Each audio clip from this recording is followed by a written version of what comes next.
అసలు పాయింట్ ని తప్పించేసినాడో కేర్ఫుల్ గా అబ్జర్వ్ చేస్తా ఉన్నాను. అందుకని ఇప్పుడు దయచేసి నాకు కొంచెం టైం ఇవ్వాలా. మా రవిచంద్ర రెడ్డి గారిని కూడా రిక్వెస్ట్ చేస్తున్నాను, డిస్టర్బ్ చేయొద్దు, సేమ్ కర్టసీ మెయింటైన్ చేయమని చెప్పి కోరుతున్నాను. వైఎస్ఆర్ సిపి అంటే YSR criminals party. Maximum number of criminal cases ఏ దేశంలో ఉండే పార్టీలో అభ్యర్థుల పైన హైయెస్ట్ మీరు చెక్ చేసుకోండి, వైఎస్ఆర్ పార్టీ అభ్యర్థుల పైన ఉంది. ఎందుకంటే పార్టీని అగౌరవపరిస్తే నేను మధ్యలో ఖచ్చితంగా ఇంటర్వ్యూ అవుతాను. ఈ ఒక్క రిమార్క్ ని వెనక్కి తీసుకోండి. సెకండ్ ఉండండి. వైఎస్ఆర్ క్రిమినల్స్ పార్టీ కాదండి, వైఎస్ఆర్ కాంగ్రెస్ పార్టీ. అంటే క్రిమినల్స్ పార్టీ అంటే ఇంటా కూర్చునేదానికి నేను డిబేట్ లో ఉత్సవ విగ్రహం లా కూర్చోలేను. దీపక్ రెడ్డి గారు డెకరం మెయింటైన్ చేస్తాం, డెకరం మెయింటైన్ చేద్దాం. ఈ ఒక్క వర్డ్ మాత్రం వెనక్కి తీసుకోండి. Our party is not criminals party అని మీరు అంటే లాజిక్ లేదేం లేదు సార్. మమ్మల్ని క్రిమినల్స్ అంటుంటే మేము ఇంటా ఎలా కూర్చుంటాం? అశోక్ గారు మీరు బలవాళ్ళు. You take that word back and you continue. Maximum number of criminal cases on YSR party అభ్యర్థులు రీజనల్ పార్టీస్ లో భారతదేశంలో మీరు చెక్ చేసుకోండి. కాదు అంటే నా మాట తెలుగుదేశం పార్టీలో ఉండే వాళ్ళందరూ శుద్ధ పూసలు కాదు, శుద్ధ పూసలు ఉన్నారు అందరూ.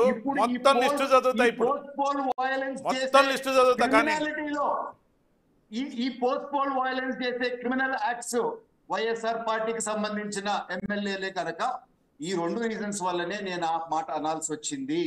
ఎందుకంటే అది కరెక్ట్ గా అప్లికబుల్ అవుద్ది.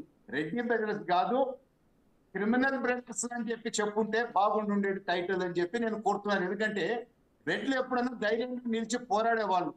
ఈ విధంగా ఎలికల రకంగా యాదో బొక్కల్లో దాక్కునేది నిజమైన రెడ్లు కాదు అని చెప్పి నేను చెప్తున్నాను రెడ్ల తరఫున. పిల్లి బ్రదర్స్ అని ఉంటే బాగుండేదేమో. ఎందుకు అని అంటే భయపడి దానికొని పిల్లల రకంగా వెళ్ళిపోయినారు. ఒక ఆయన ఉంటాడు, నేను 2 గంటల్లో వచ్చేస్తాను అని చెప్పి ప్రగల్భాలు పలికినాడు. ఇప్పుడు మా పార్టీకి సంబంధించిన మహిళలు కూడా అడుగుతా ఉన్నారు, దాయా పిల్లలు చెప్పిన 2 గంటల్లో లోకేష్ గారిని రమ్మనకపోయారా? ఏడ దాక్కున్నాడు? మహిళలు కూడా పిలుస్తా ఉంటారు.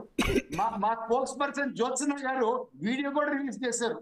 2 గంటల్లో వస్తారన్నావు కదా, దా ఇప్పుడు 2 గంటలు తొందర. పాపం జ్యోత్న గారికి ఎందుకు సార్? పాపం తెలంగాణ మహిళ ఆమెకేం తొందర? నెక్స్ట్ ఇంకొక ఆయన గురించి వస్తాం. పెద్దారెడ్డి ఏమని వీడియో రిలీజ్ చేశాడండి, వేటాడుతా ఎలక్షన్స్ అయిపోగానే అని.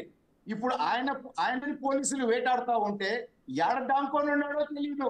వేటాడుతా ఉన్నోడే ఈ రోజు వేటకు గురైనాడో దాంకొని ఉన్నాడు.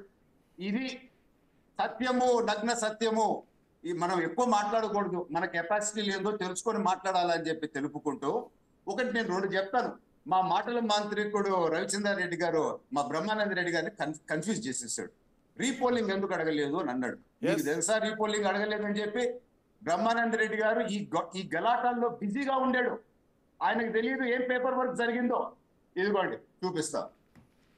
రీపోలింగ్ అడిగిన లెటర్ 14వ తేదీ బూత్ వైజ్ కాన్స్టిట్యున్సీ వైజ్ మేము రీపోలింగ్ అడిగినాము, కానీ ఎలక్షన్ కమిషన్ దాన్ని యాక్సెప్ట్ చేయలేదు. మీరు రీపోలింగ్ ఎక్కడన్నా అడుగుంటే చూపించండి ఇట్లా document. Ravichandra Reddy garu is my challenge to you sir. చూపించండి. I will send now. కొంచెం సేపట్లో మీకు పంపిస్తా. ఎందుకంటే రాత్రి సాక్షిలో మర్చిపోయొచ్చా ఆ కాపీలు, నేను మీకు పంపుతా.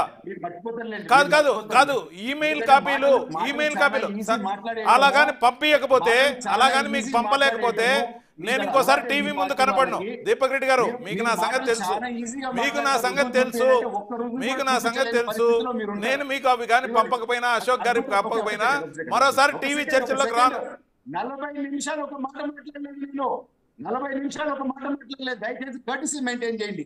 డిబేట్ కర్టసీ మెయింటైన్ చేయండి. డిబేట్ అంటే వేరే మనిషిని కూడా మాట్లాడిస్తేనే డిబేట్ అవుద్ది. మీరే చెప్పుకుంటా పోతా ఉంటే దాన్ని డిబేట్ అన్నారు. దాన్ని మీ సుత్తి మీరు కొట్టుకోవడం